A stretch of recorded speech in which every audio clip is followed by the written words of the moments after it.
Ayarika, my son, I have chosen you to spread the message to the people. You must go. You must go now. There's a lot I want to talk about. Yeah, I'm about to go ahead and let it out. This the year that we need to pay attention to. There's a whole lot of stuff that's about to go down. Pretty soon they gon' try to do away with cash. Biometrics taking over fingerprint scans. Look, there's a whole lot y'all don't understand. A new world order, it was all a plan. Vaccinations taking people out every day. Using eugenics to depopulate. The truth is not hitting, it's dead in your face. For you to wake up, what is it gonna take? Listen, you just gotta do your research.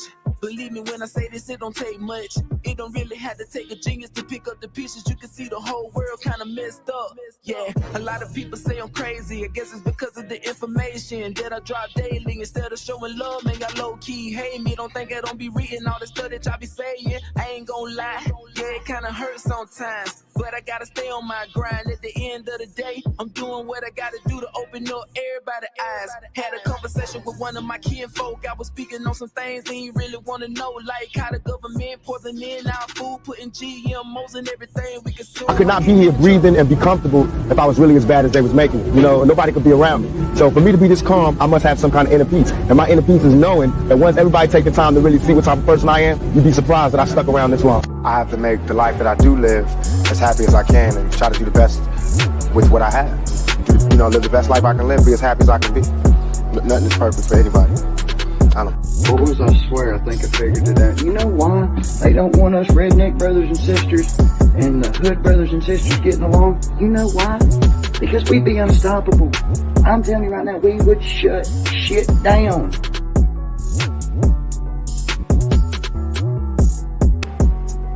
Shut shit down.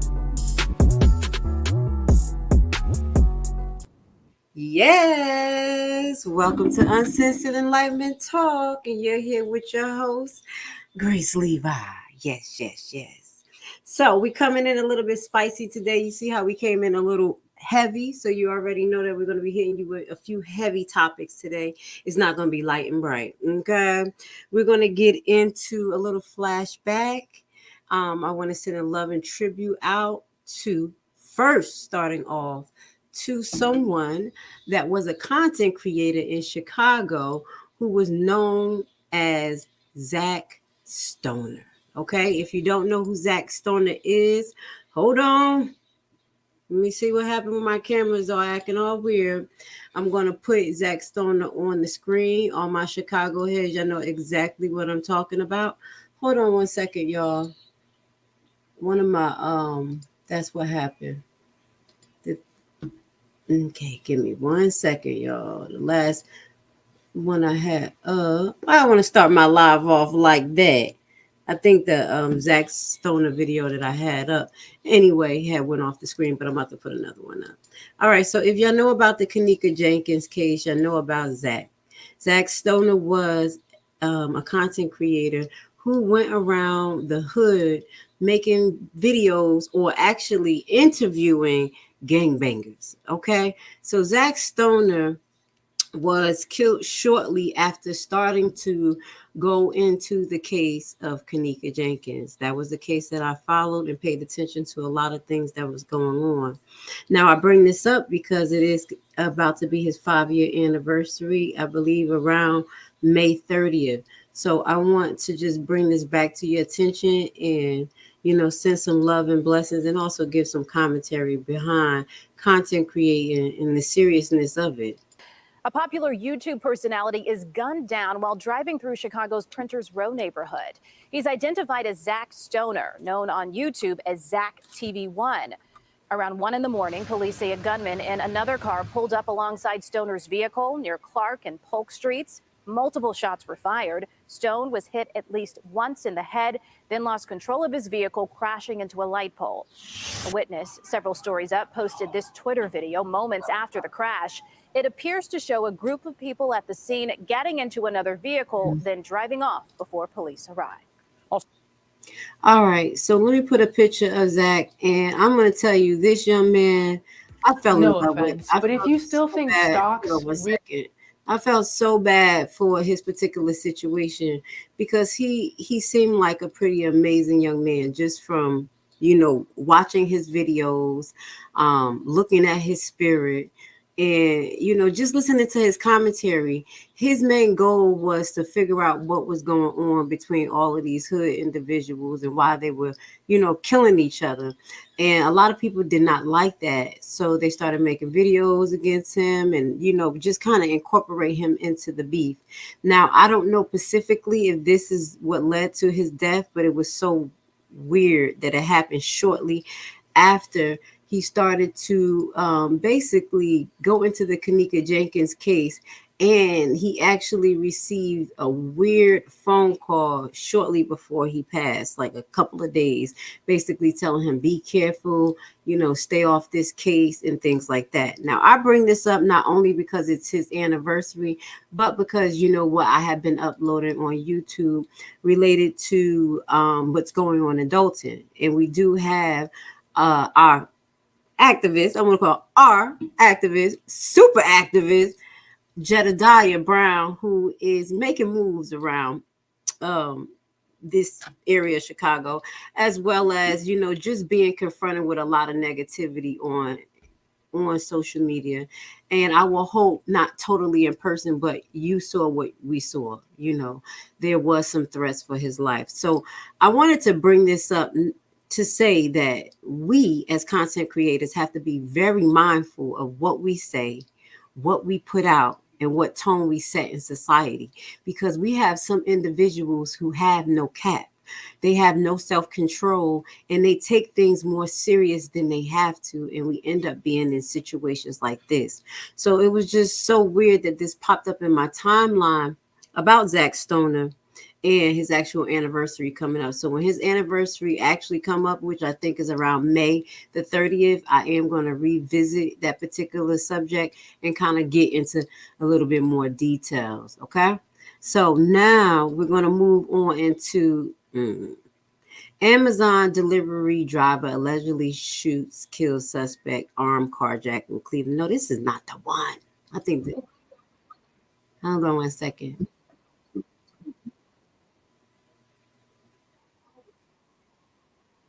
Okay, that was the one that came after the video blogger.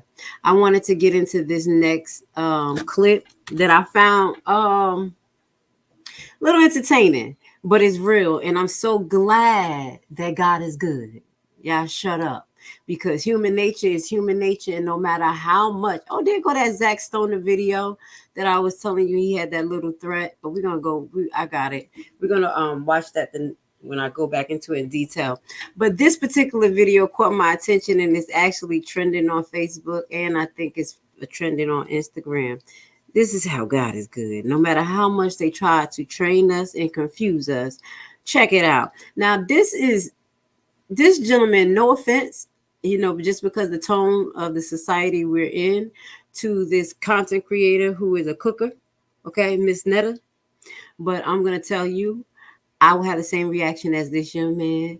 Let's watch it together. Then I'm going to give my commentary. Okay? This shit is ugly. Purity ugly. You ready? You're going to react to a cooking video, okay? Yes. And I know you love cooking, okay? Yes. So tell me how you feel about this video, okay? Remember, nice things only, okay? We got to keep it nice and professional, okay? Hello, you beautiful. Look at his face. I got a little twist on it for him today. My baby in distress. I got a Mr. Sister. A what? A Mr. Sister. Wait, a what? A Mr. what? A Mr. Sister. A Mr. Sister? What's a Mr. Sister? It's a boy that acts like a girl. Where you get Mr. Sister from? Because I made it up. You made it up? Mm-hmm. Mr. Sister. Whoa. What's on your mind? Whoa. I'm just confused. What you confused about? The Mr. Sister. Whoa. I will not eat for that. I will not eat it. Why not? I just don't like it. Viral. Look at that. Now, my thing is, first and foremost, why are they trying to push this down our throat? Yes, I'm going to get a little controversy right here because this is a big old ugly man. I don't care if you call himself a Miss, Mr., whatever. The features, it's not too pleasant. Even if he was able to transition into a woman, even if he stayed as a man. Now, that's a shame. No disrespect to our algorithm. I'm trying to stay on the right side of history right now. But this is not acceptable, okay? And because God's so good, our kids know when something is not right. This is a subject that I visited before. I went into details and I did it on Rumble. You know, Rumble, we know what we do. We go into controversial topics. When we talked about transgenderism, the confusion and how it starts. And it starts from social media and not being educated, not educating our kids and talking to them about how they feel. I will hope this gentleman talked to his son after having this traumatizing and confusing. You see the young man face? He's still trying to figure out what the hell is going on here. Let's finish watch this just a little bit more, but just check the young boy face. I feel bad for him. I don't think he like her. Why not? He was unhappy. His name Charles. Charles, are you unhappy? How you do it? I don't like this. He said, Charles, are you unhappy? How do you do it? Oh, I don't like this. You know what? This should have me rolling on the ground. Straight disgusting. Anybody who supports this, I think you need to check yourself. Honestly, I don't care. I don't care. It's not discrimination. Everybody can do what they want. But my opinion is that this is a whole big old bag of ugly and nasty and inappropriate and confusing my baby right here. Look at him. Look at him. Every time I pause the video, look at my baby face. Look at his face. Oh, I don't like this. me either. Whoa, Charles, how the heck do you do it? I'm done. I just wanted to share that and just have a laughing moment with you guys. Listen, God is good. Men knew what men's supposed to do. And I'm just going to leave it like that. Charles, how do you do it? Oh, okay. Let's get to our next clip. Starting off a little light. We're going to get into Atlanta news as well. This right here was something that I found a little interesting and a little wild, okay?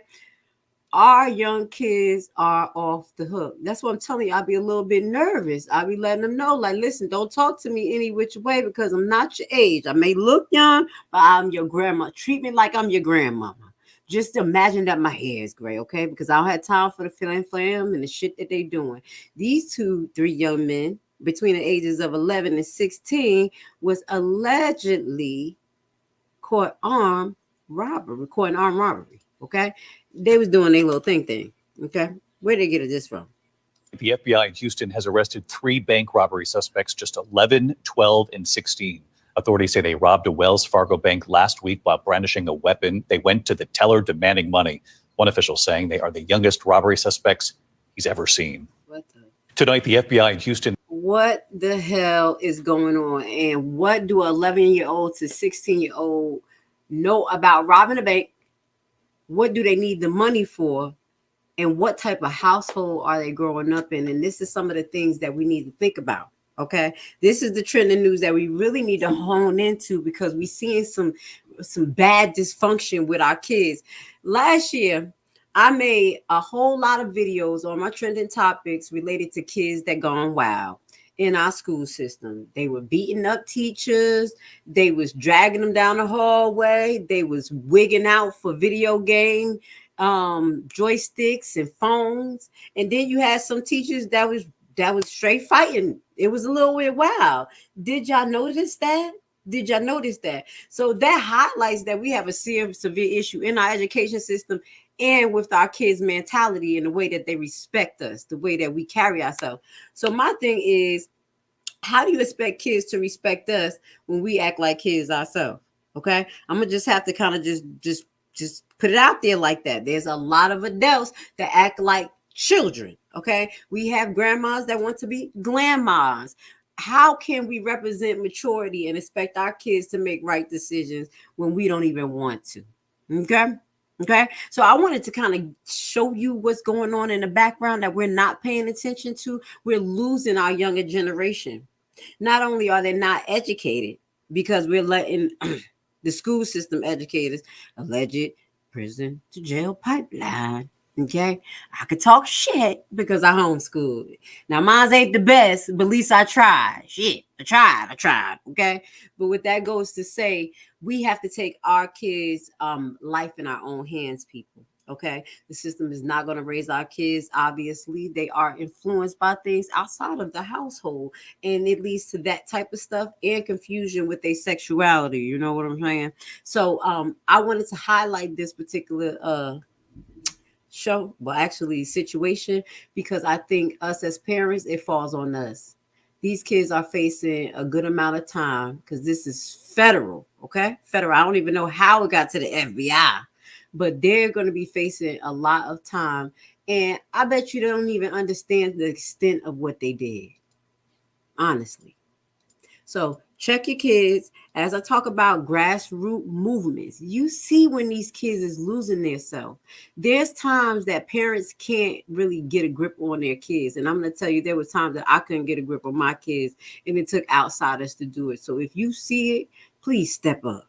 Please step up, or you're going to have this situation affect you. As we talk about schooling and kids and behavior, let's listen to what's going on in Texas. There's a new law that took place in Texas that I don't find comfortable. And that's why I homeschool. If I advise you guys, you better do the same, because if you have people who are loose like this and have this, it's going to be a problem. So the Texas legislature has just passed a bill that would allow teachers and school staff to carry concealed handguns in school. What do you think? Now, I know we have a lot of open carry states, but do you think that it is safe or even logical to have guns in the school? I would love to have y'all opinion, but since I can't talk to y'all tonight, I'm going to give you my opinion. This is ridiculous. First and foremost, we already know we have a slew of pedophiles in the school. We were just showing about a series of about 6 teachers about our last trending topics. They were females, though. They was females.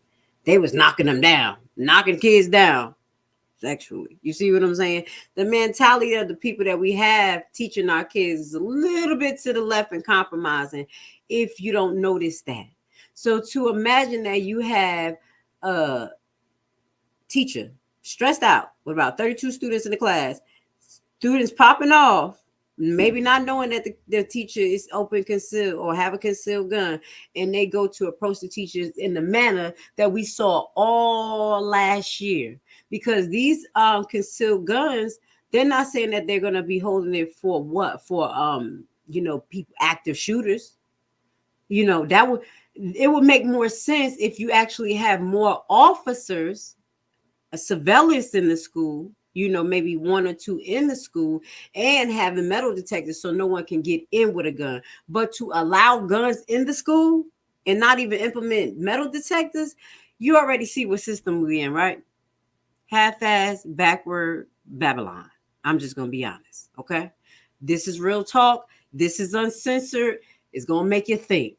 This doesn't make sense. So on Tuesday, the Tennessee legislature approved a bill that permits teachers and school staff to carry concealed handguns in school. The decision has sparked intense debate as it marks a significant move for Republican leaders following a tragic incident in which 6 individuals lost their lives to the shooter in Nashville shooting. On Tuesday, the Tennessee legislature approved the bill that permits teachers and school staff to carry concealed guns in school. The decision has been highly controversial, especially considering the tragic shooting in Nashville. That went back twice. My thing is, if the police can't even handle an active shooter, how do you think that a teacher can? Now, I'm keeping it real. There in these active shooter situations, the one that we saw most recently, where they stood outside of the school for about 45 minutes, The active shooter in there shooting everybody. It took parents to go in the school, and they were fighting the parents that was trying to get into the school. The cops didn't know what to do. So you're telling me you're going to arm teachers who are not trained the way cops are supposed to be trained to take on the task for active shooters, allegedly? No. I'm not falling for that. And I don't think that's safe. And I think it's ridiculous. So the people in Texas, you need to get a grip on what's going on in your legislators, because you're going to have a lot of kids on the ground. Because kids are hyperactive and our adults is a little bit scary. They scary as hell. And they like, I'm not about to get knocked out. You know, when you get older, you ain't be about to fight no teenager. Your endurance down. You like, no. I'm just going to be honest. I'm going to give y'all an example. I had a situation where my daughter had some teenagers coming to the house to come and fight her. I was at work. I saw my doorbell ring, all types of stuff. I'm looking on my camera like, what the hell? And then I was like, listen, I gotta go. There's some teenagers at my house. They look like they about to fight my daughter. Now, you think that I was coming there to fight these big ass teenagers? No. I was on my property. I had my guard you now. And I said, baby, you're gonna have to get off my property or we're gonna have a problem. I'm not about to fight you big beastful little teenagers. So parents, know that if you second this to have guns in school, you are putting your children's life in danger. Okay? This is something that we're going to follow back up on, because if it starts in their Sukasa, it's going to go into our Sukasa. You know, we have an open carry state in Georgia, and Georgia get a little reckless with some of the things they do. Okay? Now, I wanted to share this.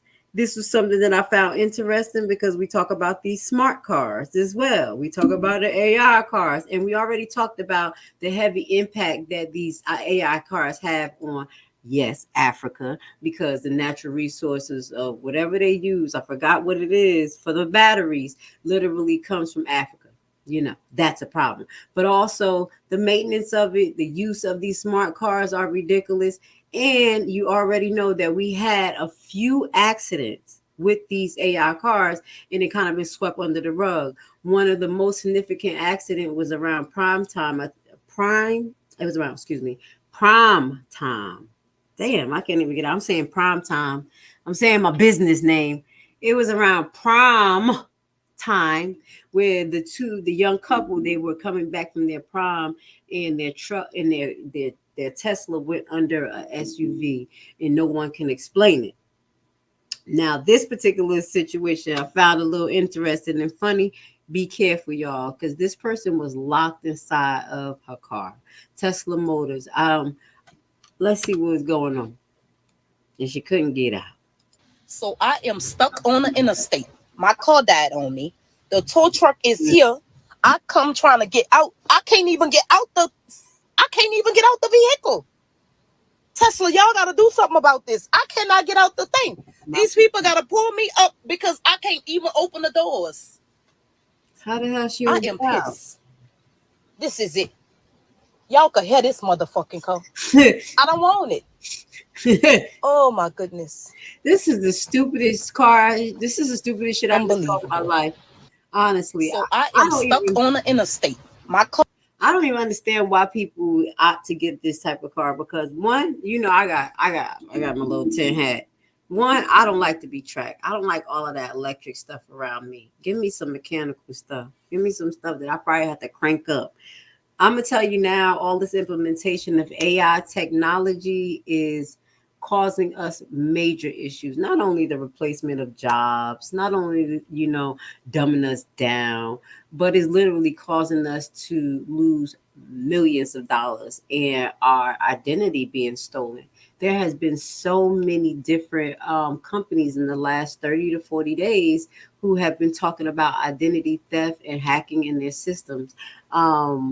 Two of my credit card companies, or what was it? It was AT&T that told me to change my password, and another company that told me, Gas South told me to change my password as well, because of it being hacked and compromised. And this was only in the last 30 days. So a lot of people have to really start to look at this AI thing realistically. You know, I know we like to use technology and make our life a little bit easier, but I really do think as people, we have to think how far we're going to go with this AI technology and how it's going to affect us. Okay.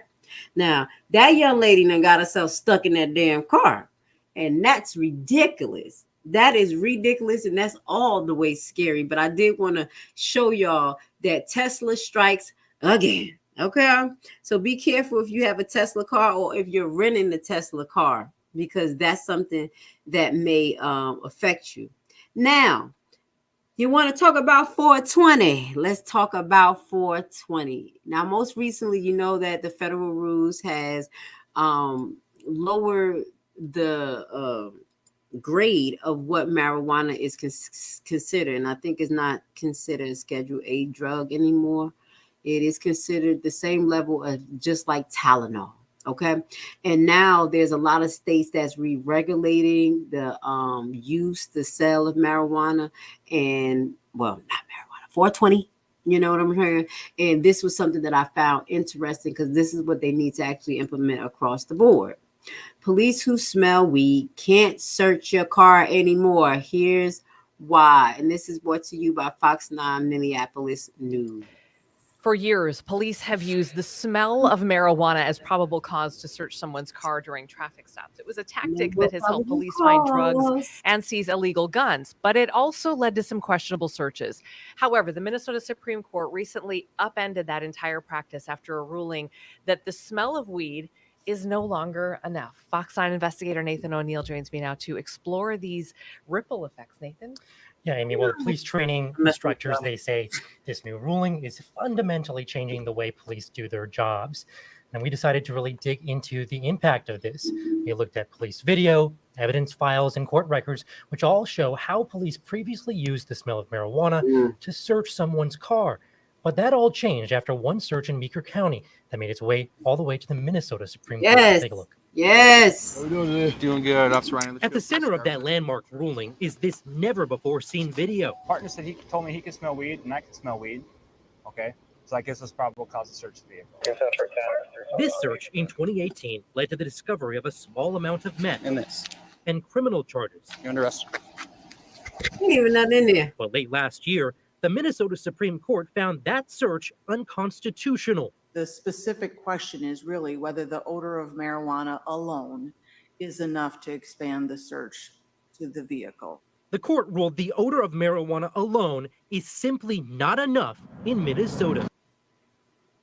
Go ahead, Okay, Minnesota. so Nathan, I think one of the first things people are going to think about is the fact that recreational marijuana became legal in 2023 in August. So does that make this a moot point?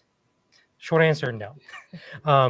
The justices, when they looked at this, they did not directly address the idea that Minnesota was headed toward legalization of recreational marijuana. I don't think that's true. This was in the making for years. I became a nurse in 2012, and they were trying to work on it in Jersey. So he don't know what he's talking about.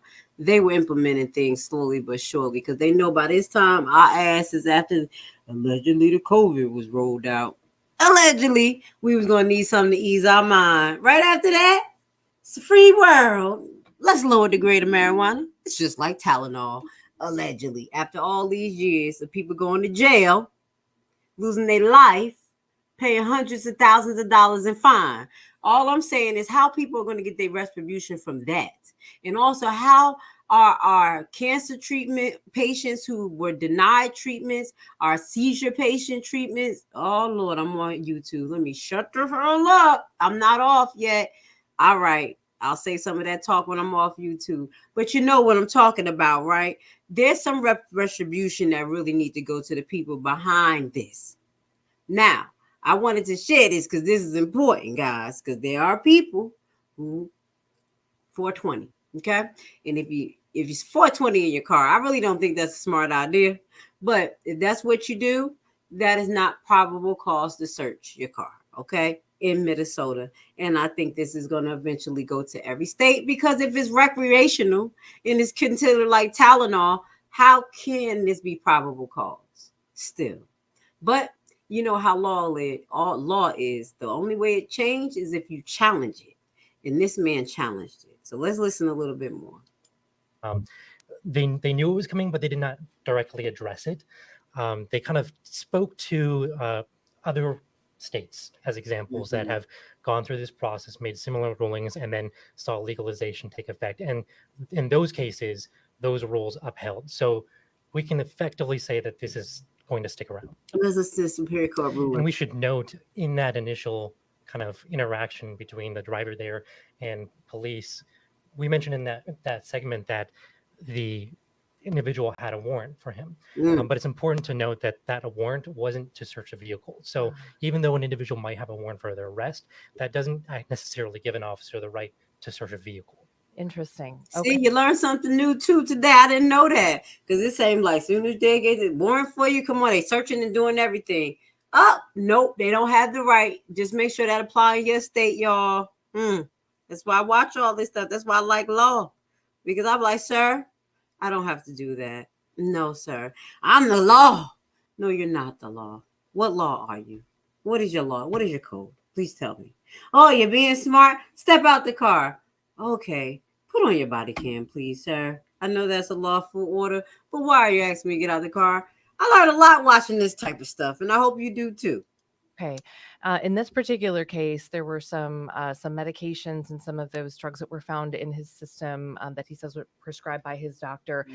In other cases, though, there may be, let's say, weapons, or maybe a felon in possession of weapons, or something deemed much more serious in those cases. So someone might say, well, isn't it worth it to make these stops if we end up sort of thwarting more serious crimes? Well, I think you have to kind of look at it historically, right? We've seen police use this as a very easy foot in the door to get into a vehicle and search it. So yes, they have used that as a way to find illegal weapons, more serious drugs, find other crimes that might have been present inside that vehicle. And that's kind of what has historically been the practice. According to the Supreme Court, though, the fact that they opened the door through an illegal method, which was basing it on the odor of marijuana, anything that search uncovers is not admissible in court. So they call it, in the legal term, they call it fruit of the poisonous tree. So anything that you find after that point has to be thrown out. And all right, so we're not going to watch this full 15-minute video, but I wanted to share that with you guys, because as I say, even when the bad things unravel in one state and it kind of roll over, this is going to roll over to possibly your state. So I'm not telling you to go around smoking on 420 in your car, but I do want to share some knowledge with you guys so you can know your rights. So if they smell marijuana, you better just make sure, check your law, see if it's all implemented, and I'm like, hey, that's not probable cause, and you already know everything after that is out the window, unconstitutional. You see what I'm saying? But my thing is, who they gonna pay back all that money? When they gonna pay back all that money? When they gonna pay back all of that money that they have taken from people, from charging them from the green grass that God had in the Bible? I'm just saying, he ain't had marijuana in the Bible, but he said the green plans for you and me. Now, let's move forward. I'm going to move forward. We're going to get into Atlanta news. Okay, we have a few clips highlighting what's going on in Atlanta. Y'all know that I'm an Atlanta girl for right now until I get back to Newark. I'm an Atlanta girl right now. And we always talk about the corruption and the things that's going on in Fulton County. But today, we're going to update you guys on what Governor Kemp did with his crookedness. But he tried to, you know what I'm saying? When election comes, try to do something good. And he a Republican. He trying to get Fannie Willis ass out of here, okay? We're going to talk about Fannie Willis tonight. You know, a little bit of updates on what's going on. They still are on her like fire, and honestly, I think she put herself in the hot seat. We're going to get into that. She set her own self up. She should have just sat down, mind her business, and clean her prisons up. Georgia enacts law letting penal punishment out prosecutors. So Georgia government Brian Kemp has signed a bill into law creating a new commission empowering to discipline and remove wayward prosecutors. So basically, he set up a board to review the prosecutors. Atlanta AP Governor Brian Kemp signed the bill into law Friday. This was actually May 5th because it was a proposal at first. So now it is the law. Fannie Willis, somebody's gonna get investigated. Okay, round. Grace Levi gonna have a commission to report these crooked prosecutors too. I'm gonna find out. I don't care, baby. I had one that I wanted to report a couple years ago. Is it a statute of limitation on the Shat? I'm feeling excited because they're crooked. Okay, crooked. But I'll move forward. Government Brian Kemp said, we know he signed it on Friday, creating a new commission empowering to discipline and remove wayward prosecutors, saying it will crumble far left prosecutors who are making our communities less safe. It shouldn't be about far left. It should be about all the crooked prosecutors. Don't give a damn what side you on, far left, right, or middle. Okay? If you're not for the people, you're doing crooked stuff, you need to get out. See that political nonsense? I don't like that.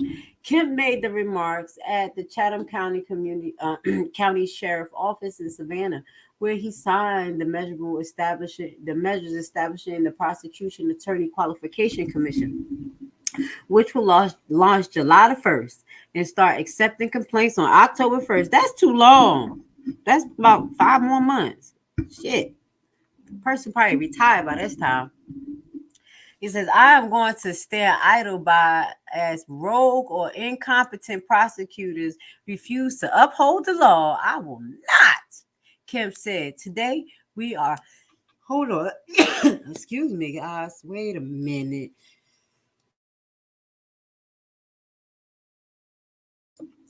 Tiffany Henry put dirt in my throat. Let me stop. I'm telling you, I don't trust her. I'm making videos about that crazy ass witch. All of a sudden, he was like, I'm just playing. Okay. Now, anyway, getting back to the subject. Y'all know I ain't got no behavior. Basically, what he's saying, he's not going to stand by idle as these incompetent prosecutors don't uphold the law. And you know who he's talking about, allegedly. Today, we are sending a message that will not forfeit public safety for prosecutors to let criminals off the hook. Okay. The law parallels punishments for removing prosecutors in Florida, India, Missouri, and Pennsylvania, as well as board of deputies nationwide over how certain criminal offense should be charged. Okay. All right. Y'all know how I am. I got to see things on both sides. First and foremost, this is opening to way more states. Way more than one state. All right. 2, is make me a little nervous because it's like how certain criminal offense should be charged. Some people are very draconian and tyrannical. And sometimes you have some prosecutors that be like, hey, I'm not, this is not really a need for it. Let me give you an example. Just something pretty simple. The prosecutors here out in this stupid county right here. My daughter had her first ticket. No, that's a damn lie. She had got a car accident, then got a ticket right afterwards. But she was 17, going on 18.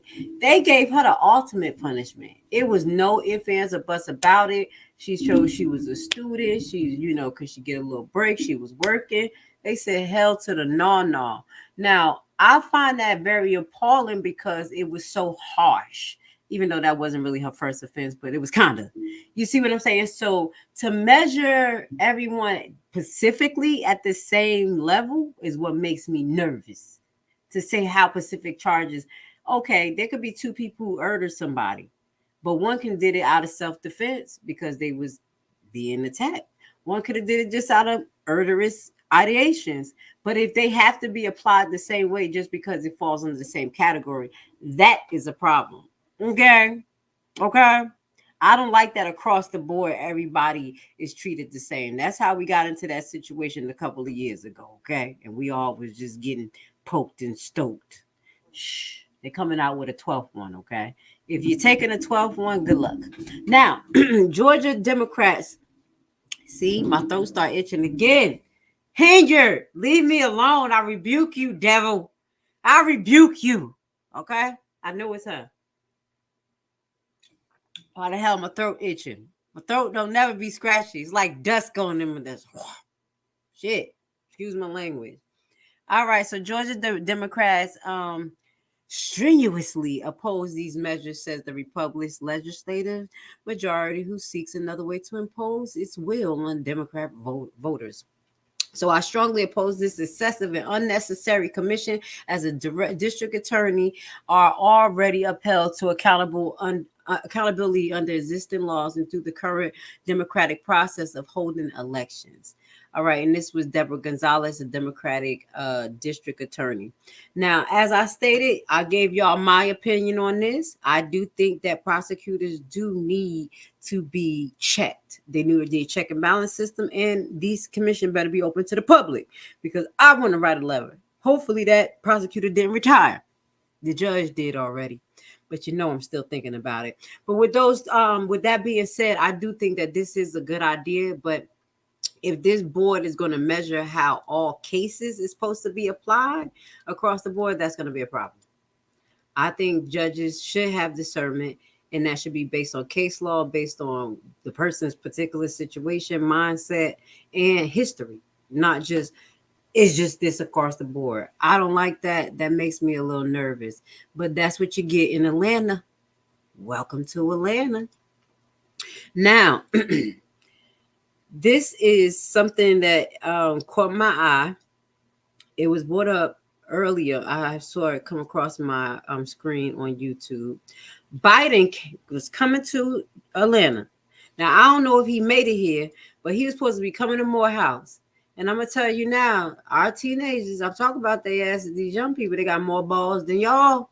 They got more than y'all. They stand up for themselves, and they said, nah, it's going to be a problem. You come here because you're not welcome. Okay, you're not welcome here because of your policies, how you spending our money, and you took our funding back. Okay, they should have mentioned that he actually defunded the college fund that Trump had put in place. But y'all don't want to hear that. I don't care about Trump, but I'm just telling y'all what Trump did and what Biden undid. So let's watch this together. Earlier today, the White House announced that President Joe Biden will be the commencement speaker for the next month's graduation ceremony at Morehouse College. Last year, Biden gave the commencement address at another prominent HBCU, Howard University. It also comes as Biden works to shore up support in the Black community that helped propel him to the White House in 2020. But a group of faculty members at universities across Georgia is now asking Morehouse to cancel Biden's invitation until there is a ceasefire agreement in Gaza. Thank you for saying that, because I thought you wasn't going to say why. Even though you think Black people ain't paying attention to the hell that you cause across the world, allegedly, we see it. And this time, we don't want to have nothing to do with it. Don't come over to us. Don't say, hey, vote for us. Don't come show your little crinkly, scrubbly face at none of our organizations. Don't come rapping. Don't come singing. Stop meeting these hip-hop artists. And even if you do meet these hip-hop artists, Democrat, Republican, Black America, you should be a damn shame for yourself because you fall for it. Look at them talking about, I'm going to go to Morehouse to visit the Blacks, even though I defunded the college. Yeah. Shout out to Morehouse. I'm grateful for you standing up for yourself, having a moral compass, and actually talking about topics that is controversial, because talking about war and things like that is actually what got Malcolm X and Martin Luther King killed, because they don't want us to talk about that. They want us to take a whole glass and shut the hell up and just pay attention to the rigmarole, the nonsense, and the entertainment. They don't want us to get into really what's going on and build international relationships. Why? Why would they do that? Then you'll have an opportunity to go somewhere else. No. We're going to make you seem like you not want to hear, but we want you. We're going to use you, take all your money, treat you like shit, and make sure you don't build no international connections. Don't talk about no damn war. Don't talk about no damn finances. Don't talk about you owning your own state area. Yes, this is the message to the Black people from the Democrats and Republicans. Allegedly. That's why I'm censored. But not on Rumble, baby. Okay, let's get it. I love you, Rumble. Shout out to you. YouTube just want me to put out certain things, but guess what? I'm going to put out everything. Everything. All right, so violated every requirement of the settlement. Who violated every requirement of the settlement.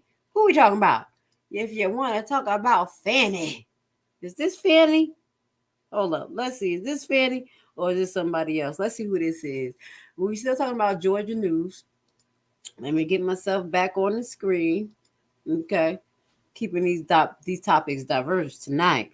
Because I had to get off this topic about Miss Tiffany Henry. I was over her. She ain't that special at all.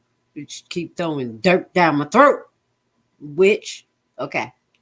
I'm sorry. Things been happening. Y'all know Grace Levi. Y'all know I deal with the intrinsic and the praying, and it was so crazy last night. The after I did my live or whatever I did, my editing, it was all this boom, electric, like lightning, boom, boom. I'm like, what? This is crazy, man. I grabbed that Bible. Soon as I grabbed it, that junk was like, shh. I said, let me find out here you're not sending the storm over here to knock a tree over at my house. Like she did out there in Dalton, allegedly. Fuck around, Tiffany. I'm a prayer warrior. I'm gonna knock that ass out. I'll catch you in my dreams. I'm gonna rebuke that demon in you. Okay? I know it wasn't supposed to be about her tonight, but that's just something about her damn spirit that's been fucking with me. Just girl, fucking up people's lives. All right, let's get back to Georgia news. Messed up my damn series, okay? Talking about that lady, crooked ass. I'm supposed to talk about you after I'm talking about Fannie Willis. Crooked black women. Embarrassing. Okay, so violated every requirement of the settlement. Georgia holds GA prison system in contempt for failure to make reform. Who are we talking about right now? We're talking about Fannie Willis. All of this Trump shit, excuse my language, all of this Trump, RICO, all of this YSL.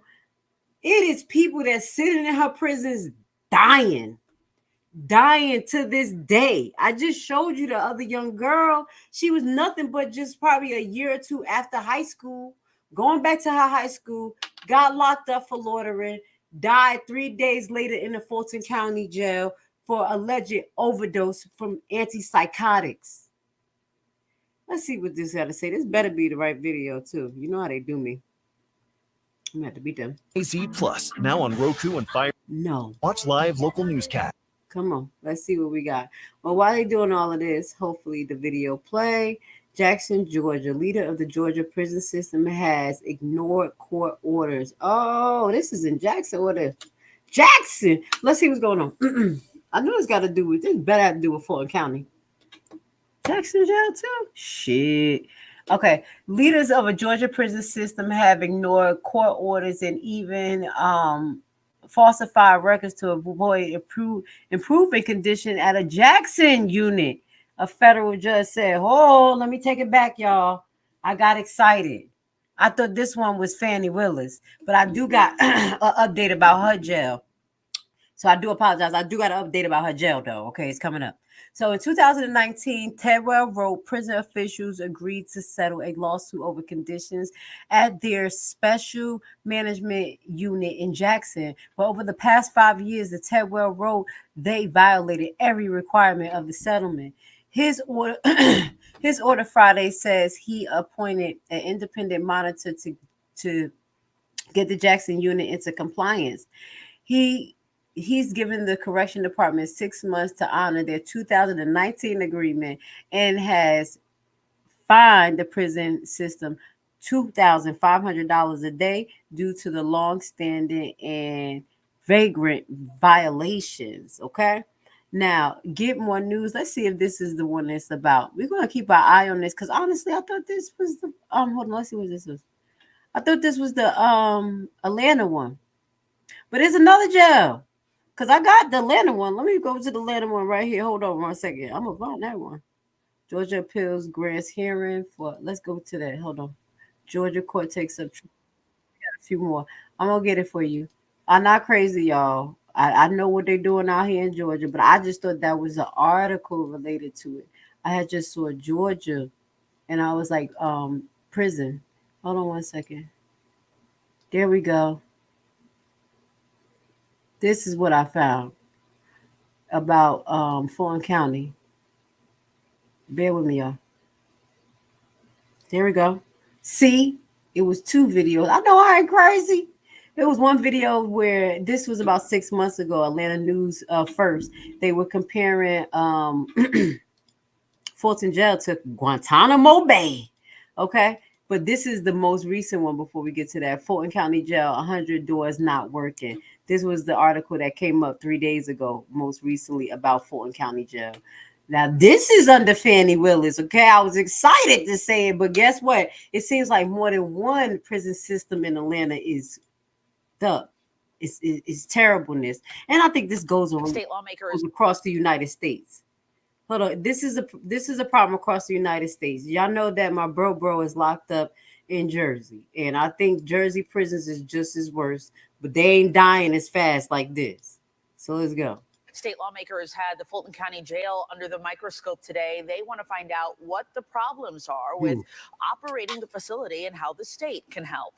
Fox 5's Angelique Proctor joins us from the jail with observations from state senators. Angelique. Let me start right here. I don't even like the statement to start off how the state can help, because they already gave Fulton County hundreds of thousands of dollars. We talked about that. I don't like the way this is starting, but let's watch it. Well, good afternoon, Christine. They ask a whole lot of questions. It was actually over a couple of hours, but these Georgia senators on this subcommittee decided there's really no way around it. They say Fulton County needs a new jail. They need to shut down. Yep. These are senators asking questions, friends on both sides. We have enemies on neither side. We're here to find out what's going on. The chairman of the subcommittee on the Fulton County Jail set the ground rules early.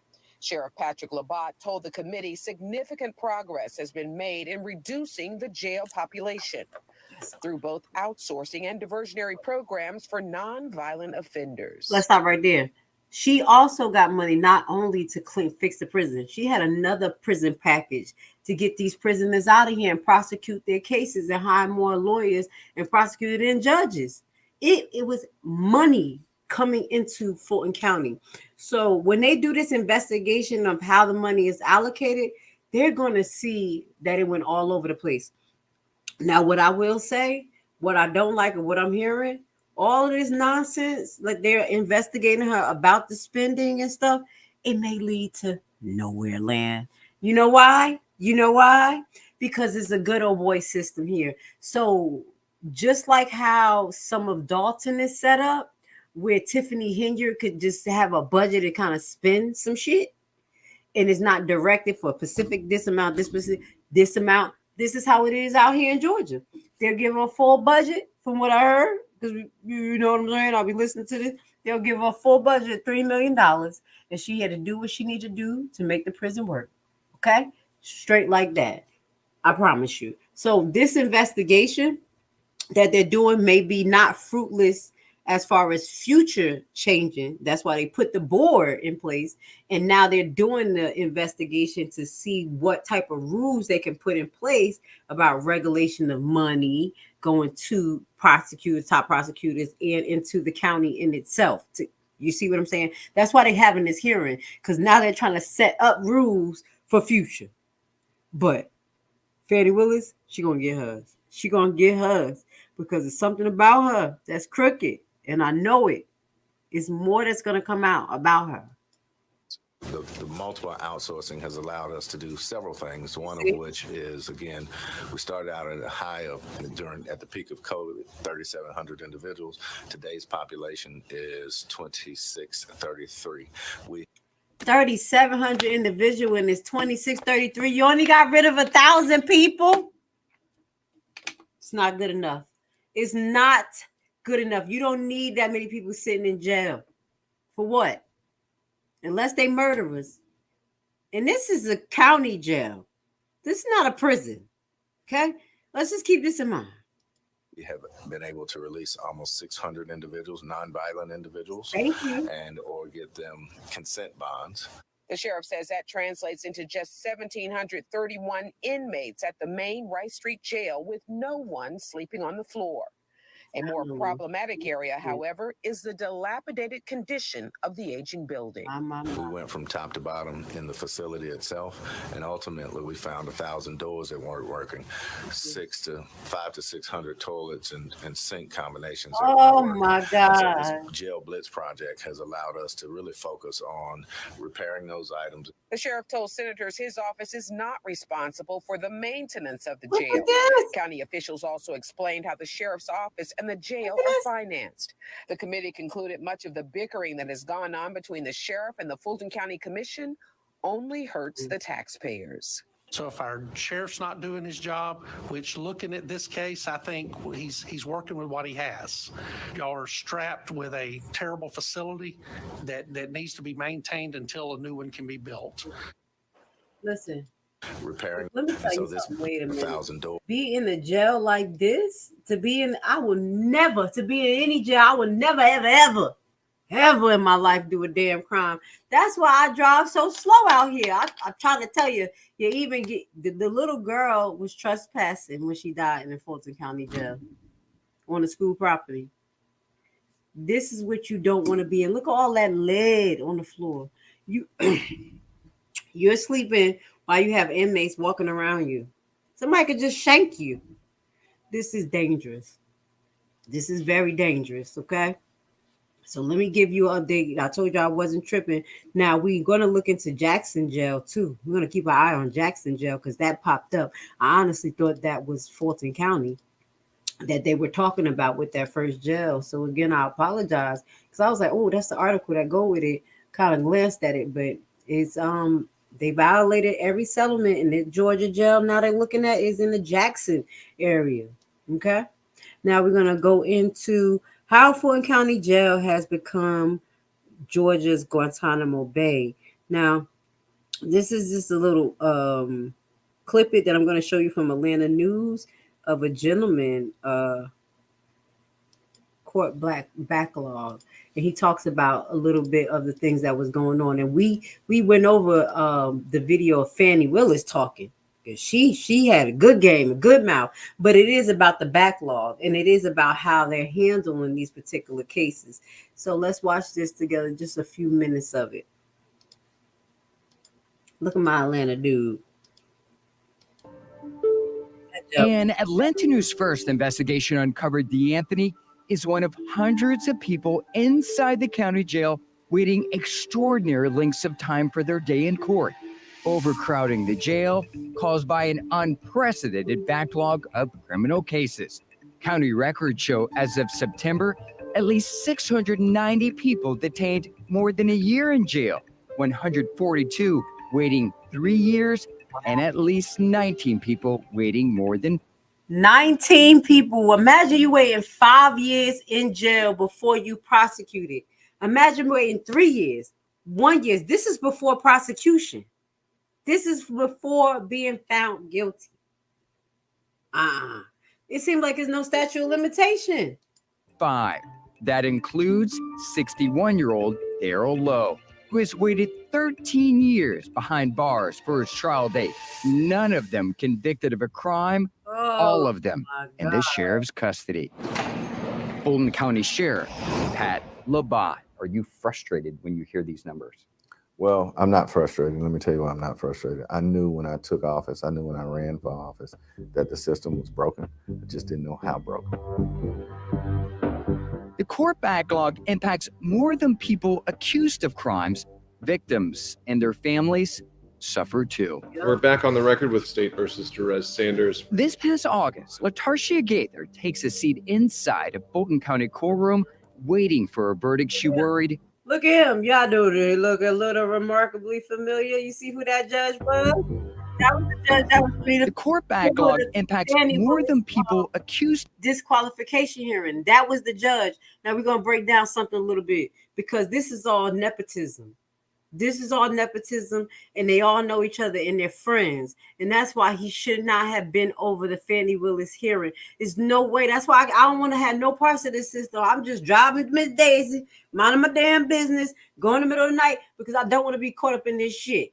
This right here is crooked. Look at the judge. Of crimes, victims and their families suffered too. We're back on the record with State versus Jerez Sanders. This past August, Latarcia Gaither takes a seat inside a Fulton County courtroom. Judge Scott McAfee. Him and Fannie Willis used to work together. From what I remember, Fannie Willis was over him. He should not have been over this case. Not only did he look scary and he wasn't telling people to sit down and shut up and stay focused on the topic, but they literally had a relationship that made this not right. Okay. That's why I stopped talking about this, because I just saw the 52 fake out and all the shenanigans. I feel like it is a show.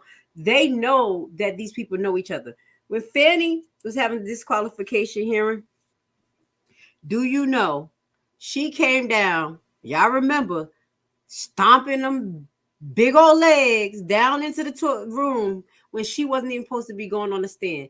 They were literally in the middle of an argument to say they don't want Fannie Willis to go up there and talk this, that, and the third. And she came in there like, this is a lie. This is a lie. And I'm going to say what I'm going to say. And she's still on top of a major case. This is a wild system. Y'all not seeing that this is ridiculous? This is the reason why I fell back, because they want us to be on an emotional roller coaster. You see how wrapped up I got about this? They want us to be on an emotional roller coaster. I watched these people make commentary about Judge McAfee, about Fannie Willis, calling her a mammy, da-da-da-da. All of this shit is a distraction for something that's about to happen to us or is happening to us. I'm just keeping it honest. But what I will say is that the system is broken, because these two, McAfee and Fannie, he wasn't supposed to be over the case. Now, again, here he go, right in the middle of this documentary, dealing with Fulton County jails. The jails that Fannie Willis is under. Over. Or will be under. How the hell about that? What if she end up in her own jail? Waiting for a verdict she worried would never happen. Facing Jerez Sanders, accused of killing her longtime boyfriend, Timothy Jackson, and 2 others at this home in 2013. I needed justice to move on. I need this to move on. Latarcia is the one who found Timothy dead inside. You go down the hallway, there's a bedroom to your left, and the 2 bedrooms. She testifying against her own son? Oh, Lord, this is difficult.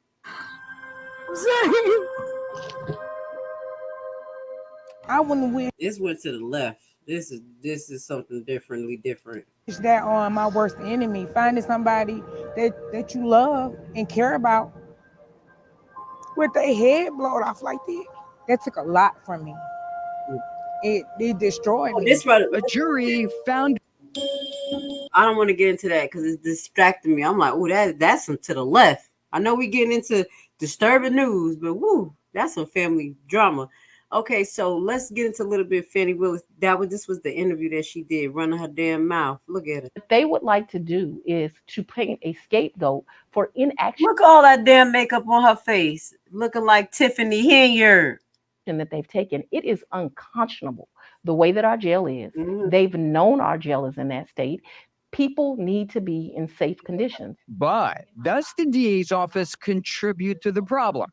According to records from the county clerk's office this past summer, there were 1,232 people inside the jail who have yet to be indicted, about 60 of them waiting more than a year. People now formally charged with the crime, waiting for District Attorney Fannie Willis's office to take the case to a grand jury to determine charges. But she has enough prosecutors on the Trump case and prosecutors on the Young Thug case. Do you know how many prosecutors are in and out of that case with Young Thug? It's I at least saw like, okay, I definitely know it's the 2 women and it's about 3 men, 4 men. So it's about 6 prosecutors on the Young Thug case alone.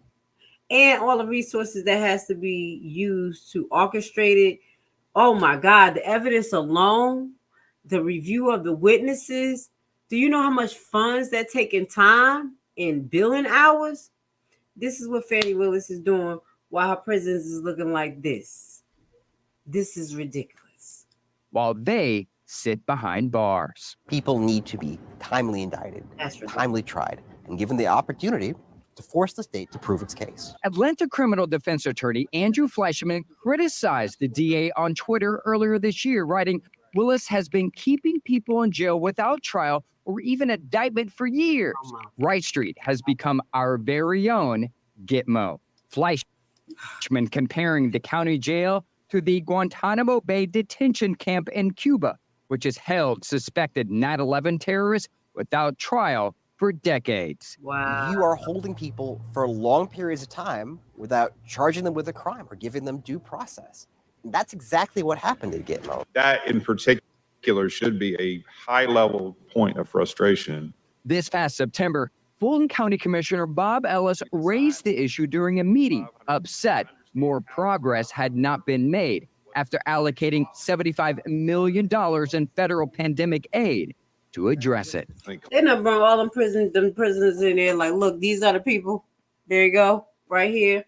So obviously, there's some things that's moving, some mechanics, some things in the inside moving in Georgia and in Atlanta, Fulton County, because that board in October, when them lines open up, all them prisoners' family members is gonna be on there talking about we need to get her out of here. We're gonna have to get Fanny looked at for our family's case. So watch, Pandora's box is gonna open. Now let's get a little bit more into what's going on. Miss Fannie Willis, yes, I'm gonna have to give y'all a little update, even though I know people been giving y'all update, but I'm just trying to get a clear picture of what's going on with our friend right here. Georgia Appeals Court grants hearing to remove Fannie Willis from Trump indictment. So they're re-looking at this again because obviously they realized that was her friend that couldn't pull her ass off of it. He like, well, the black man, I don't know. Bug him. But she taught me some stuff. That was my man. I couldn't get her off the case. But now the Georgia Court of Appeals grants the hearing to remove Fannie from the case. Okay, they're going to revisit this again. More breaking news right now at noon. The Georgia Court of Appeals giving former President Trump a victory, agreeing to hear a challenge to a ruling that allowed Fulton County DA Fani Willis to remain on the 2020 election meddling case. This is tied to Willis's romantic relationship with a former special prosecutor, the judge allowing Willis to stay on as long as the prosecutor, Nathan Wade, left the team, which happened. Trump's lawyers have 10 days from today to file their appeal. It will be heard in August. All right. So this was as of 2 days ago. Let me see if I have another article. Another video up there. Let me see if they say. Let me see if they say something a little different. You know, they probably add a little bit more. This one is brought to you by ABC News. Georgia court to take up Trump appeal on Fannie disqualification. So did he already file it? He said, hell yeah. Same day, Peggy. I'm not about to play with this one right here.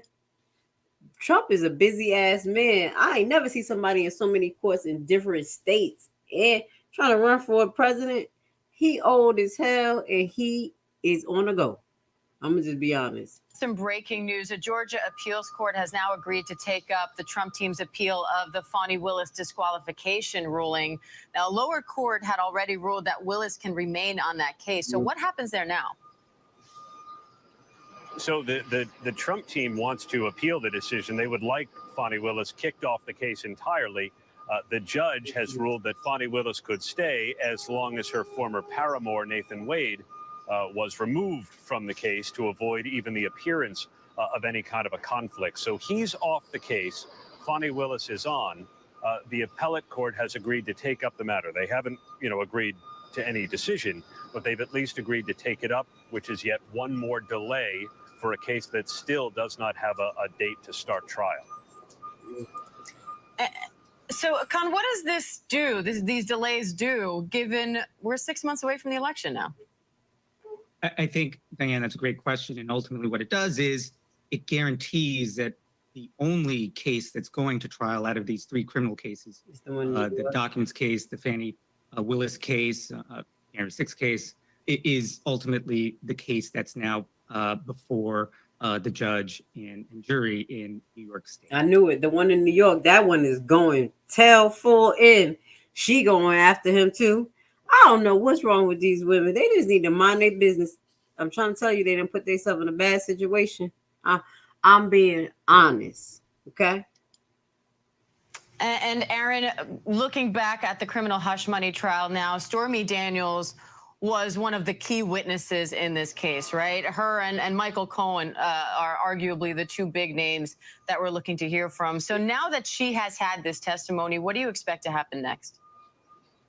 Well, she's going to be back on Thursday for more cross-examination, and already she has conceded she hates Donald Trump and she wants to see him held accountable. The defense attorney, Susan Neckles, asked her, "You want to see him go to jail?" And she said, "I want to see him held accountable. And if that means jail, then so be it." She has also tried to resist the idea, though, that she was out to extort him. Remember, Donald Trump denies a sexual encounter ever happened. The defense has suggested that Stormy Daniels has been making money, dining out on this story for a decade, and it amounts to extortion of President Trump. She has resisted that, but I expect that's the tack the defense is going to resume when she gets back on the witness stand on Thursday.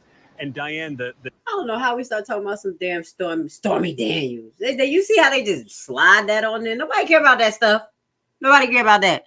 Okay, so let's get into another update about Fani Willis. We don't care about no damn Stormy Daniels. All we care about is they going to hear that case again? Why did they leave her on the case? Why is even Fulton participating in big cases, high stake cases, when they cannot even take care of their prisoners? They are literally holding people without even being prosecuted. This shit is like literally the Patriot Act on Trump. Okay, that's what's happening here. The Patriot Act that people were scared of is happening in Georgia, dog. Okay, now another fire under Fani Willis. It's okay. Watch 11. This was about 10 days ago. My inbox been full, y'all. State lawmakers from Atlanta suing DA Fani Willis. Why? Tell me why. Girl, busy woman.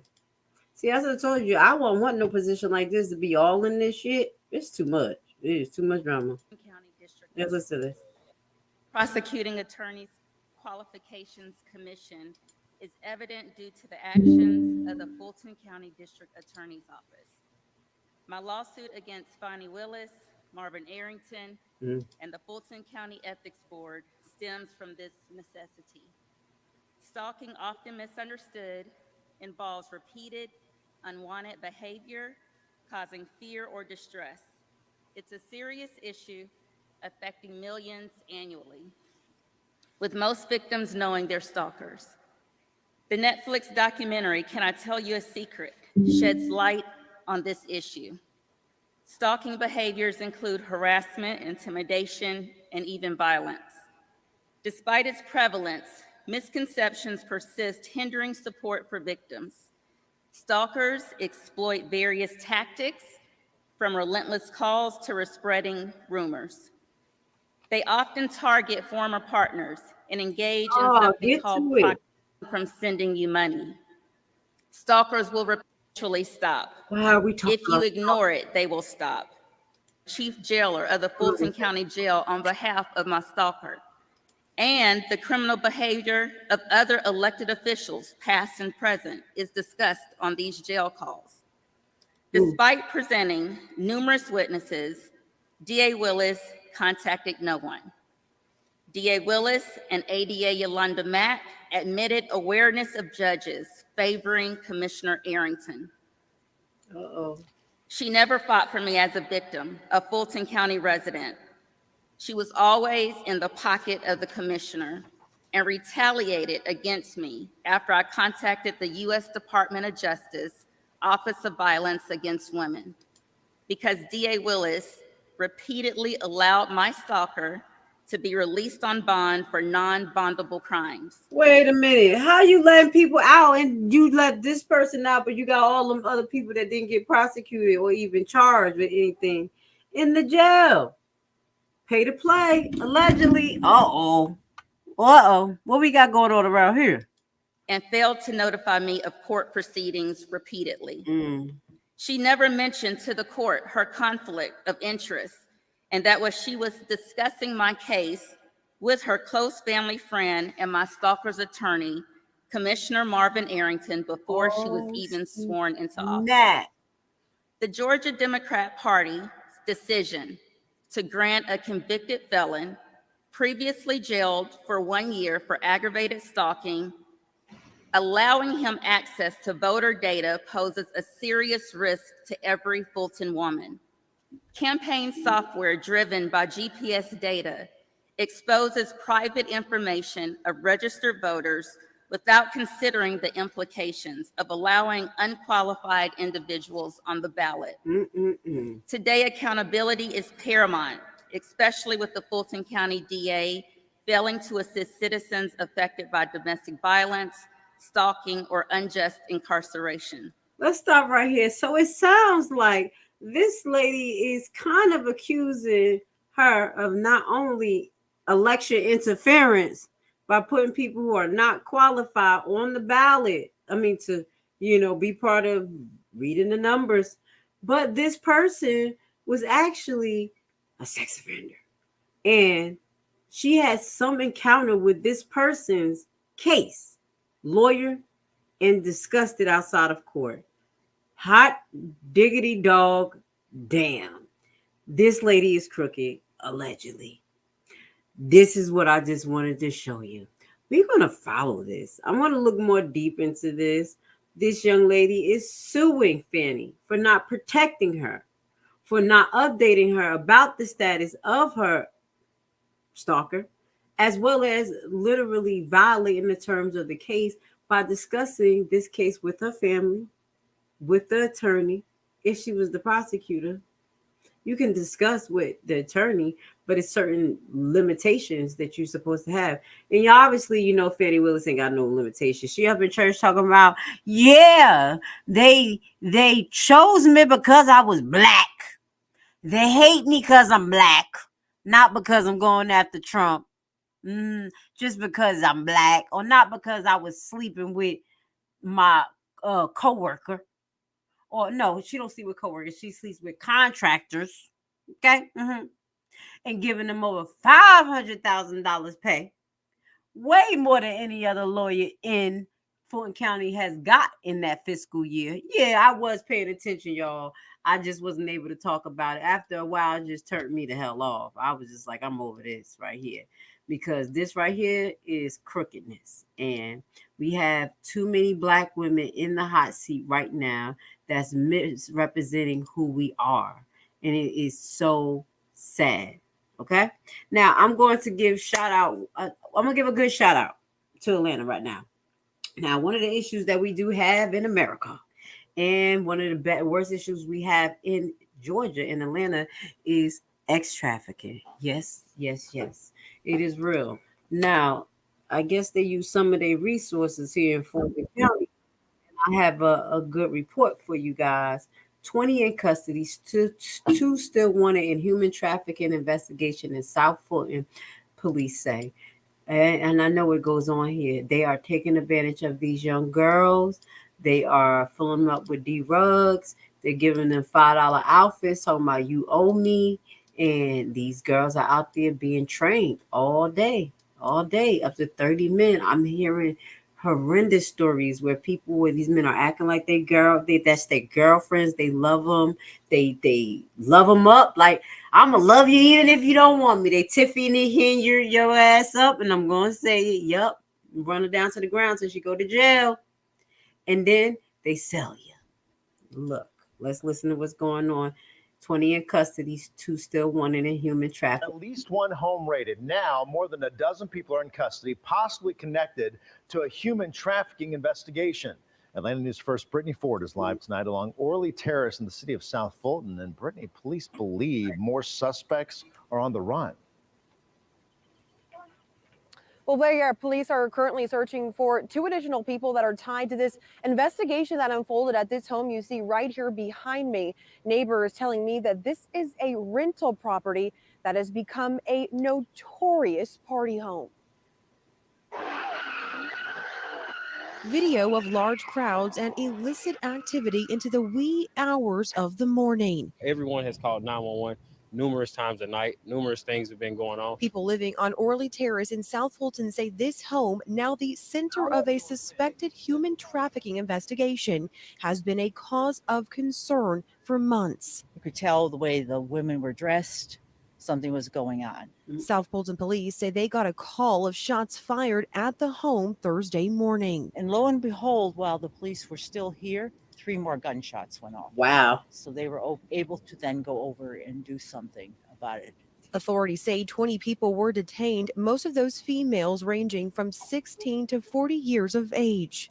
While there still are more questions than answers, the massive raid has brought a sense of relief for people in the neighborhood. I'm just extremely happy, to be honest with you. Like I say, this is a very quiet neighborhood.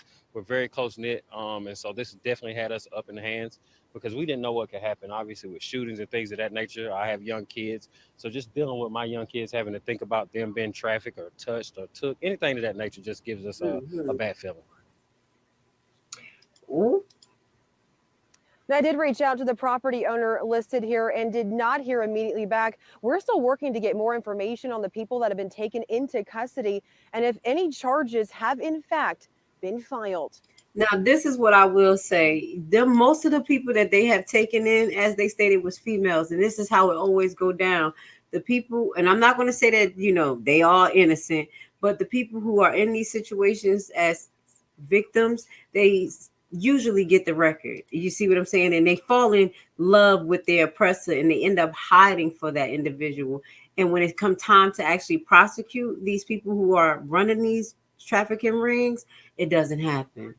So I wanted to get back to this. That was a good thing in Fulton County because I've been running Fulton County down to the ground, but I do have a little bit more about Miss Fannie Willis. She's still hot. The block is hot. Okay. Now, before we get her reaction, I want you to listen to this. There was another video. I should have had this in order better. I'm trying to get back into my algorithm, y'all. I should have had it together better. But raid at Fulton County Jail, drugs, shanks, phones, and more seized. Sheriff believes drones involved. This was 2 weeks ago. It's going down. It's going down. It's not a joke. So Fannie Willis have all this time, but it shanks, drugs, phone. And let me let you know that they are laundering money from other like prisoners' family. So if the prisoner a punk or he can't fight, or he ain't part of their organization, what end up happening is that these individuals get extorted through their families. So they have to call their family talking about, oh, this person gonna kill me. And then the family be so scared, they send this money. It's ridiculous. And this is what happens. And they have these things. And we talked about the drugs in jail. They be so high, they be like this. On TikTok, they got pages. And it's not just Fulton County Jail. It's jails across the United States. Okay? Let's watch this. This is related to Fulton County raid. Channel 2 Action News is taking you inside a raid of the Fulton County Jail. And this is just some of what strike teams confiscated. Things like drugs, cell phones, shanks, a makeshift hatchet, even a bullet. Channel 2 investigative reporter Mark Winnie has this exclusive story live from Northwest Atlanta. And Mark, the sheriff believes someone actually used drones to get stuff into the hands of inmates. And the Fulton County Sheriff's Office says this is some of the contraband recovered in the massive shakedown we're on inside the Fulton County Jail. And a lot of the illegal cell phones, which can go for thousands inside the jail, drugs and tobacco recovered, came into the jail via illegal drone drops. Wait till you see the ingenuity involved, however misguided. The assignment is very simple, ladies and gentlemen. The only thing we're going up here to do is a massive shakedown.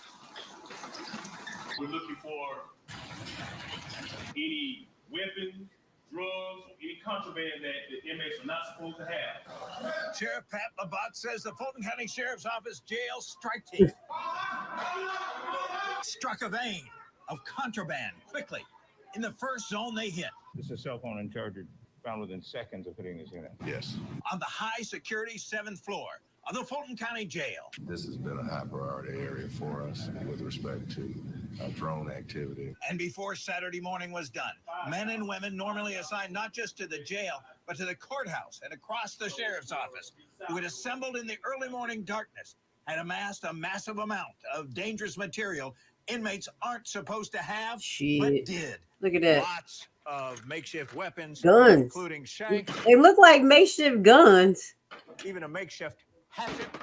And listen, all of those, a lot of those things are made from the materials that's falling off the walls in Fulton County. They're not bringing all of these things in. They're taking them out of the walls, ripping them, and making them into stuff. Cell phones, even a bullet, suspected drugs. The Fulton County Sheriff's Office says all this from one shakedown. These are more than a half dozen suspected crack pipes. See? Taken from inside the jail. Crack pipes. The sheriff's office says the shakedown turned up 22 illegal cell phones, suspected marijuana, tobacco, plenty of pills, even a bottle labeled as the prescription drug promethazine. And then there are the weapons. I'm surprised the building's still standing. Most of the weapons made from things stripped out of the building. From the plumbing shafts to the lighting fixtures. I'm surprised the We had building's watched as still the stuff piled standing. up in that one zone. Where'd those come from? Cell 504. It's just that commissary kiosk. See? That's how they be on TikTok. What's it turned into? Charging station. This is marijuana from California. This is found in cells. They know And what's that's going marijuana. on there. Yes, sir. How did that dog get in the window? Through the inmates burning, they use, as you can see, the exposed wires up in the light fixtures, so they'll use that to start fires, and then they will just sit there until they can melt away the plastic. So the reason why now the inmates burn the holes inside of the windows is because they're using drones. We told the story of drones in prisons, but drone drops are now a major factor in the contraband trade at the Fulton County Jail. Absolutely. Some have crash landed and ultimately with different types of payloads. In trial. 15 on right. I'm away in trial. Innocent or guilty? I'm innocent. I'm innocent. Near the zone, we got shakedown reaction from one inmate. We don't have no problems back here. These folks coming up here antagonizing it. We ain't got no problems up here. The inmate we interviewed Shit. on camera. You ain't got no problem up here till one of them shanks end up right in your damn back. What? What'd you find in Take the mask off, sir. Sorry. the cell he shares with somebody else? We collected 2 cell phones out of that cell. You know anything about a couple of cell phones? No name about no country band. No name about no country band. No cell. I'm here away in trial. In fairness, Natalie Ammons with the sheriff's office says there is no way to know if the cell phones belong to the inmate we interviewed, a cellmate, or someone else. It is a way to know. Crack the damn thing on, turn it on, and put on the damn TikTok. You're going to see who thing is it and who got an account. Knock it off. Knock it off. Stop being so slow. Stop being so slow. And my thing is, they know all of this stuff is in there. No way. I'm going to tell you this. I work in healthcare. And whatever goes on dysfunctional in that motherfucker, we understand. We know it. It ain't good. I pray on it. I'll be like, oh, damn, they're going to hell. This ain't right. The system fucked up. But we know that something is wrong. So I don't want to play this 52 fake out like they don't know where these phones come from. They don't know what all this stuff. They didn't know. It was probably an audit about to come. And they like, listen, we have to crack down right now. We're going to have to clean this gel out right now because they're coming in. And I think this is what happened. And he was not charged with him. Wow. And I guess this image puts a fine point on the danger faced by staff and inmates. That's dangerous. Here in the Fulton County Jail. The sheriff's office says the jail staff does smaller shakedowns on a regular basis, but the last one of this magnitude was shortly before Thanksgiving. See, they was doing that for a reason. Inside the Fulton County Jail. Mark Winnie, Channel 2 Action News. All right, we're going to close off with, not close off, but we're going to close off talking about Fannie and her damn jails and all the corrupt stuff that's been happening in Fulton County. I hope you got a nice rundown because there's been some things going on with Fulton County and Fannie. Now let's see what she has to say about her being, about the commission committee. Let's see what this crazy woman got to say because, you know, she big and bold. But I think I showed this already. Fulton County DA Willis weighs in on the Senate committee. This look familiar. Or maybe this guy look familiar. And tonight we are hearing from District Attorney Fani Willis. This is what she had to say about today's Senate committee hearing. Just a political quest. I think that people are angry because I'm going to do the right thing and I'm going to stand up for justice, no matter who is the person that may have done wrong in Fulton County. And so they can continue on with their games, and I'm going to continue to do the work of the people. I can't stand her. I'm sorry. I cannot stand her. She makes me mad because you sit there as though your fucking ass is not crooked. Get her off of my screen. You know, my thing is you could go for justice. I like justice. I like righteousness. You know who I am. I'll be talking about the Bible. But when I see the devil talking like they doing right, it pisses me off. Get her off of my screen. Okay. Now we're going to get into just one more topic that we're going to be live on Facebook, YouTube, and we're going to be getting off of YouTube because we're probably going to get a little bit more controversial. We're going to get a little bit more deeper in the controversy. Okay. Rumble is going to be for you. Now let's just get into this because there's been some things balling up in Chicago, not just Dalton, Illinois, but Chicago as well, because this gentleman right here, Brandon Joseph, this one right here, no, Brandon Joseph, he's the mayor of Chicago. But what are they talking? They were talking about the senator. The senator, there was something going on with the senator out there. But let's see what's going on with Chicago and these daggone migrants. You know, I haven't been talking about the migrants most recently, but it's a problem all over. So let's see what Chicago is going through. New York is already a shithole state. Tell them I said it. I was born in Brooklyn, and I'm gonna just tell you now, it was already close to the gutter when we got there. It's up now. It's terrible. Okay, inflation, migration. Nobody can live there. No American can live there now. It's over. Let's get this commercial through. Sorry for New York. You're going down. Many people in South Shore, so I urge you to support the South Shore CBA ordinance. Thank you. So the citizens in Chicago weigh in on the city council meeting about $70 million in additional funding. And this additional funding is going to who, guys? Who do you think? Not us. Thank you very much for your comments. Our next speaker is Michael Young Bay. All right, get to it, Michael. Johnson, you say that you for the children, etc. You for the youth. You know, you want to have work programs for the youth, etc. Well, $1 million for these work programs for these children.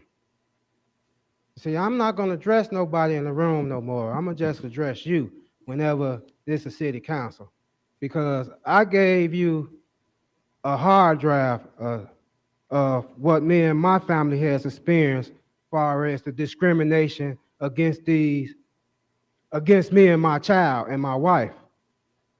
You know, that comes from places like the Safer Foundation. That come from All Chicago. That come from Bring Chicago Home.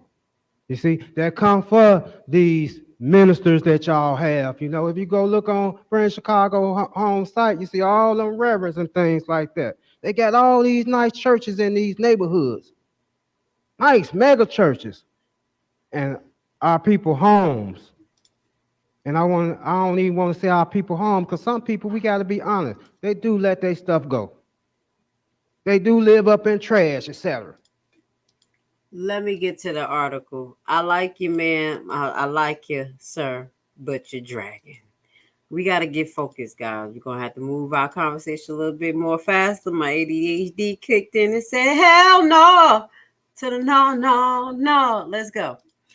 Okay, Chicago City Council approved $70 million more in migrant funding. That's what this is for, because he was continue. Okay, yay. Chicago will debate an additional Chicago will dedicate an additional $70 million in an effort to house, feed, and provide other services to thousands of assimilate seekers. After the city council on Friday approved Mayor Brandon Johnson request that more funds for the city migrants crisis. The 3018 vote came after more than an hour of a time heated debate. The council also anonymously approved $48 million in grant money from the state and federal grant government, much of which will be used to pay out debts the city owes for staff and shelter costs. Budget Committee Chair Aldi Jones Everin, the 28th, said despite the political division the migrant crisis has exacerbated within the council, has colleagues need to come together to meet the needs of newly arrived asylum seekers in Chicago. Yes, this is a challenge. Do we want to spend the money like that right now? Of course not.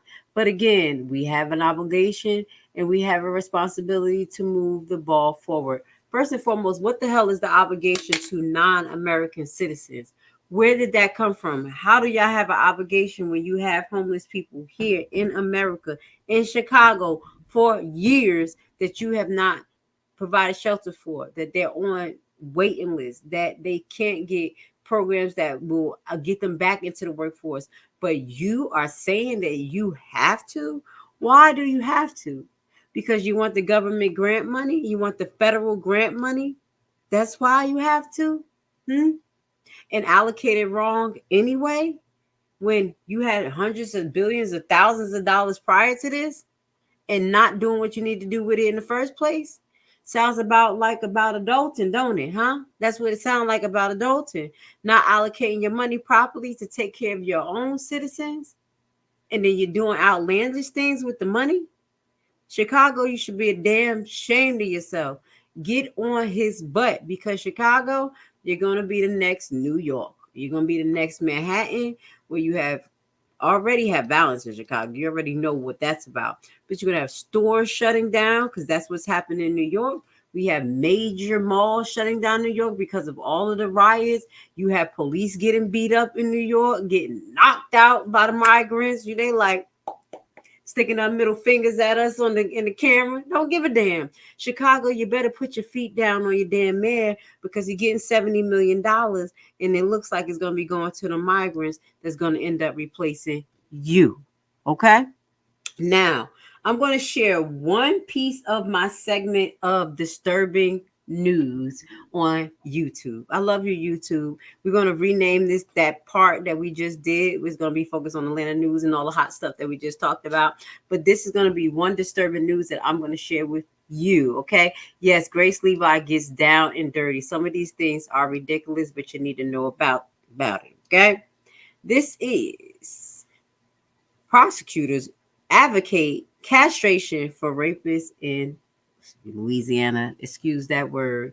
Do you believe that? Oh my God. I'm sorry, y'all. Something happened. Add it to the screen. Wait a second. Something happened, y'all. Why you want to do me like that? Do you believe that people who are involved in child pedophilia and those type of things, why is not coming up on the screen? It said nope. Hold on. It's probably because I ain't switched my damn thing. All right. Do you believe that people who participate in child pedophilia and these type of things deserve this type of punishment? Let's hear what is going down on Fox 28 in Houston. Okay. Houston is petitioning. A man in Louisiana will have a permanent reminder of the punishment for raping a 14-year-old girl. Not only will Glenn Sullivan Sr. be headed to prison for the next 50 years, a judge has ordered that his balls be removed. My next guest demanded Sullivan be physically castrated. He said his balls.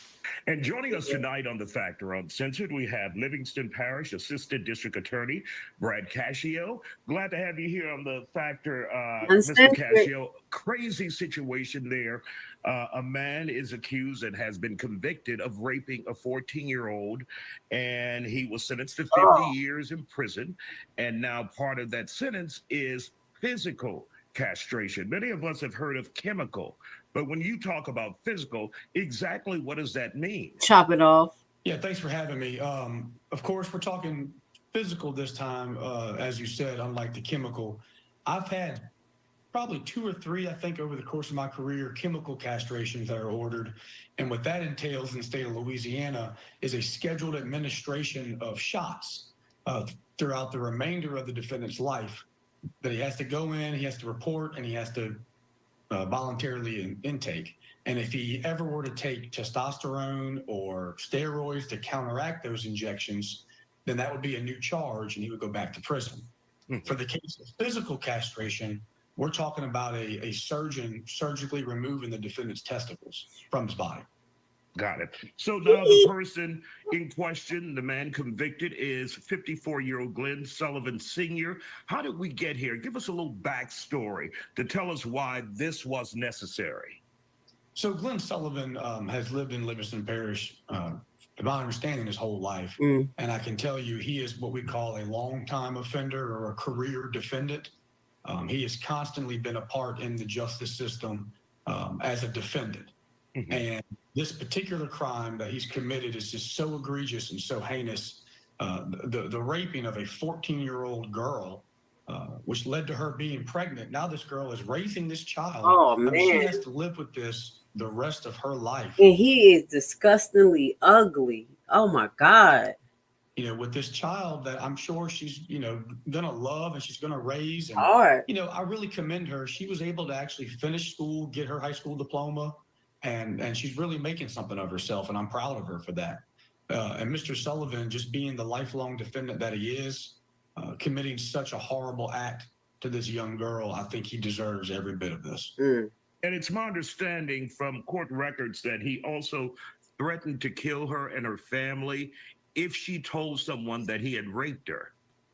That's correct. That's usually a part of this type of offense, right? These guys want to exert some type of control over their victims to protect themselves. So they will often use threats of violence or harm to either the victim or the victim's loved ones and close relatives to keep that secret and to protect themselves. It's my understanding from speaking with the victim and her family that Mr. Sullivan does have a history of physical abuse. And so not only was it a threat, but it was a real threat. It was something that he was likely to follow up with. And so that definitely instilled some fear in this victim. And like I said, I'm very proud of her because at some point she said, enough's enough. I'm tired of this. And she came forward. And for somebody at such a young age in such a dangerous position to have the courage to come forward and see this all the way through, I felt obligated to bring her as much justice and as much vindication as possible. He said, do you want me to go for it or cut it off? Just to chop it suey. Yes. Okay. This is an amazing story to finish off with. Not amazing because it's tragic for this young lady to go through this and literally have to birth a child and take care of this child from a monster. And he looks like a monster.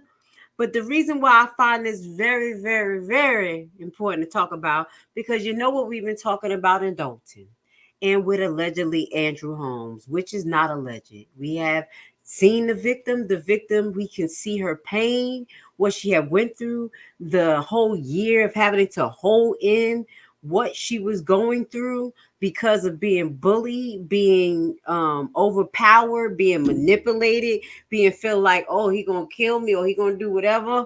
I ain't saying that's what Andrew Holmes said, but the same type of tone. So all I'm saying here, this right here, this is in Houston. This is Louisiana. Louisiana.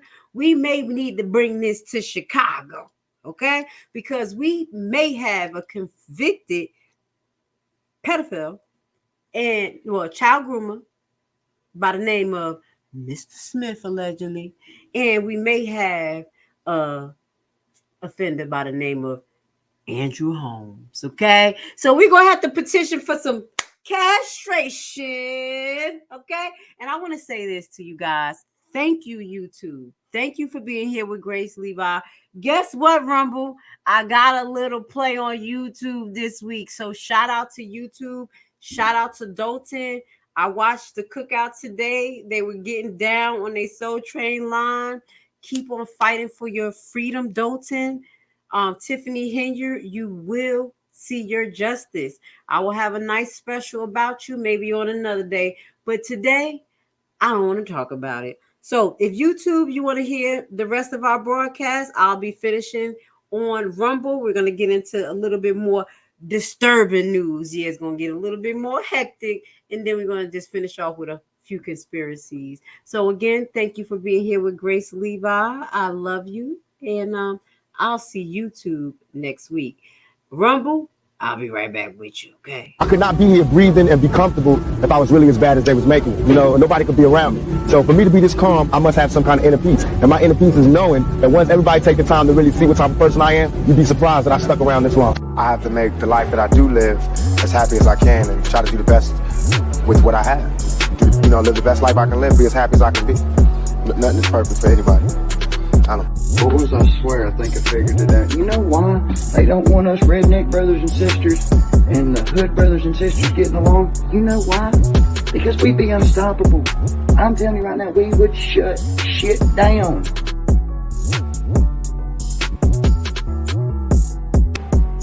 Would you like to learn a brand new and innovative way to invest your extra money that has a low barrier to entry and low competition? What if I told you that it is a guaranteed method to get up to 18 to 20% return on your investment? Tax lien and deed purchasing is the only way to get into the real estate market through the back door. No credit and no loans needed. This method isn't commonly taught, and therefore the competition is very low, for now. Put together a 14-hour info-packed course which will teach you everything you'll need to know to get started. Learn at your own pace, step-by-step guided video and aids to start you on the TLC deed investment process. The course offers many learning tools